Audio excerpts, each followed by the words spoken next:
Assalamu alaikum. Dünyanın her qaysaylariq aziz qarindoshlar.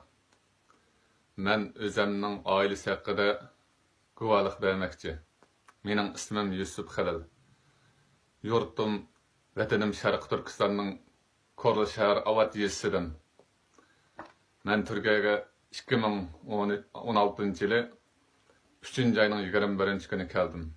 Bu yerga kelish sababim bo'lsa, men yurtimda özümning milliy kimligim bilan yashash, insoniy qadr-qimmatim bilan yashash tahdidga uchraganligi uchun va shundaqla farzandlarimni milliy kimligi bilan tarbiyalash tahdidga uchraganligi uchun amalsiz vatanimdan ayrilishga majbur bo'ldim. Mening vatanda, ya'ni Korli shaharda 4 qarindishim qoldi. Bir akam Muhammed Xalil 2015-yili 3-oyning 19-kuni noma'lum sabablar bilan ayol tutilib 4 yillik kesildi. Akam bo'lsa Korli shaharlik içib etilgan rayon turmusi, ya'ni Kaypachi Xitoychisiga Kaypachi turmada jazolanadi. Ayoli bo'lsa Qashqada bir ayollar turmusida jazolanadi. Mening ochillarim bo'lsa Altuxon Xalil, Fatam Xalil. Mana bu suratdagi Fatam Xalil 60 yosh. Ikkinchi ocham. Turaxon Xalil, uning rasmi yo'q. Bu Fatam Xalil, bu suratdagi mana bu Fatam Xalil. Yo'ldoshi Zaydun Ziyovuddin. Bu oğlu Osmancan, Zaydın. Bular 1,5 yıldan beri Xitoyning atalmış jazo lagerida jazolanadi, azoblanadi. Bularninki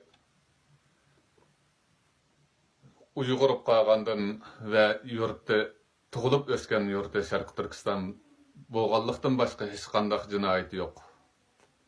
Va bularninki qandaqdir Xitoyning deganidek bir tarbiyaga, ya'ni kasbga ehtiyoji yo'q. 60 yoshdan oshgan odam kasb o'rganib, hech qanday bir nima qilolmaydi. Ham yo'ldoshining kasbi bor. Bu o'g'li, bu Osmanjonning o'simi kasbi bor. Satarash. Buningki ishlayotgan yerima nihoyat yaxshi yer edi. Ammo aşağıdan chaqirtilib 1,5 yildan beri bularning uyida 3 jondan boshqa hech qanday odam yo'q. 1,5 yildan beri eshigi qulflaq holatda turibmoqda. Bu 3 yilisi bu Osmanjon 22 yosh. 20 yosh. Qolgan Açamdan Turaxon Xalildan ikkisidan hech qanday xabarim yo'q. Men faqat mushularning üçününki jazo lageriga kirib ketganligidan xabar topdim. Qolganlardan hech qanday xabar olmadim. Ularning hozir jazo lagerida deyman. Hayotmi ya zolimlar tarafidan shahid qilindimi? Buni ham bilmayman. Va qolgan ikkisidan hech qanday bir xabarim yo'q. Xabar olmadim. 2,5 yildan beri hech qanday ne telefonda, ne ündedarda hech qanday bir aloqa qilolmadim.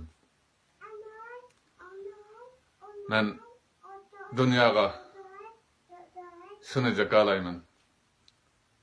Ey dunyoda o'zini inson deb tunib, o'zini inson deb e'tirof qilayotgan insonlar, sizlar Sharq Turkiston zaminada bo'layotgan so'yqirim, insoniy qirg'inchilikni nima uchun to'xtat deyishga jur'at qilmaysizlar?